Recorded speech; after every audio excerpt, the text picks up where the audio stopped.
ایسے لگتا تھا جیسے پوری سورہ بقرہ ہی انہوں نے پڑھ دی ہے، اتنی لمبی نماز تھی.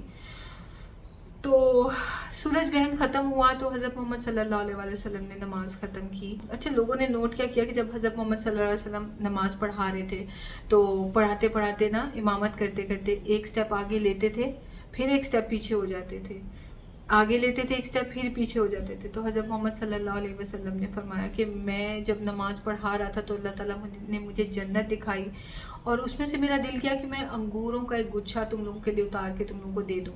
اگر وہ تم لوگوں کو مل جاتا دنیا میں تو تم لوگوں کی ساری تا قیامت تم لوگ کھاتے رہتے اور تم لوگوں کا پیٹ بھرا رہتا اور وہ ختم نہ ہوتا.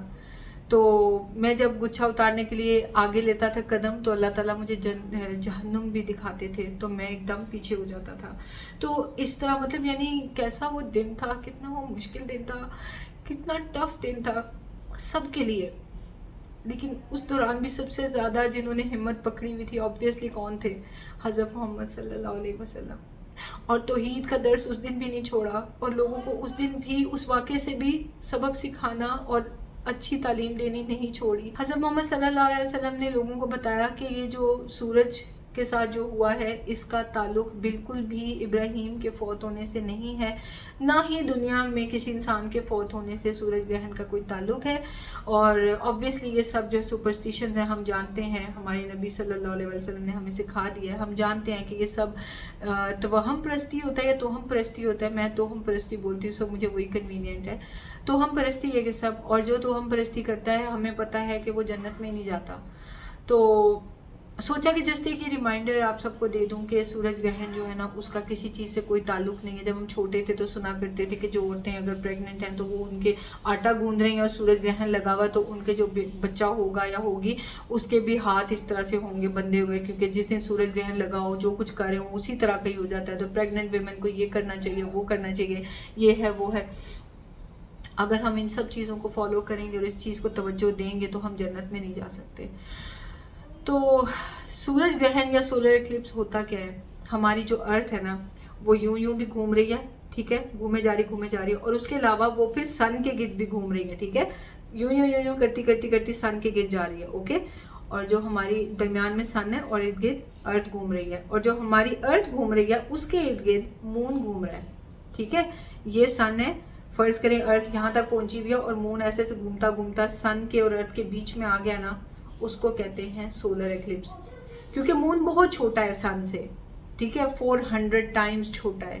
لیکن مون جو ہے جب وہ سن سے اتنی دور ہے، ایک چیز دور ہے تو وہ آبجیکٹ چھوٹا لگے گا، اور جو قریب والا آبجیکٹ ہے ہمیں وہ مون بڑا لگے گا. تو مون جب سن کو کے سامنے آئے گا تو وہ سن سارا چھپ جائے گا. دس از کالڈ سولر ایکلپس.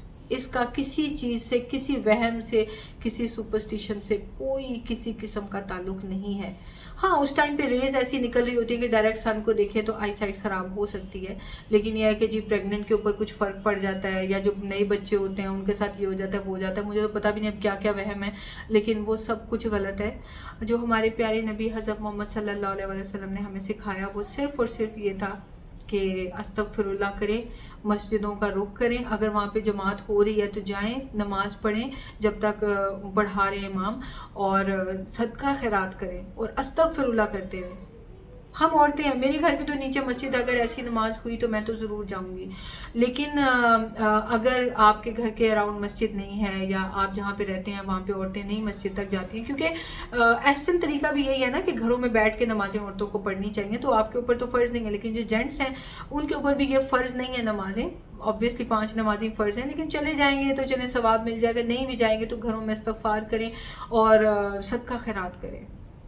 تو بس یہ مجھے کہنا تھا. سوچنے کی بات یہ ہے، 2 باتیں سیکھی میں نے اس واقعے سے. ایک تو یہ کہ ہمارے اوپر تو کوئی تکلیف آئی ہی نہیں، کوئی تکلیف آئی ہی نہیں ہے جتنی ایک چھوٹی سی 63 ایئرس کی زندگی میں حضرت محمد صلی اللہ علیہ وسلم کے اوپر کیا کیا مشکلات و تکالیف نہیں آئیں.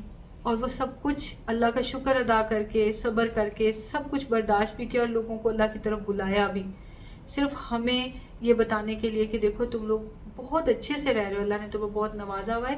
میرے اوپر تو کتنی آزمائشیں آئی ہیں، لیکن میں پھر بھی اللہ تعالیٰ کے ساتھ مطلب کمپیریزن نہیں کیا جا سکتا نا، کمپیریزن نہیں ہم کر سکتے. تو میں تو کوئی عالمہ بھی نہیں نا کہ میں اپنے کوئی خوبصورت ورڈز میں آپ کو یہ چیزیں ایکسپلین کر پاؤں. But I am trying my best.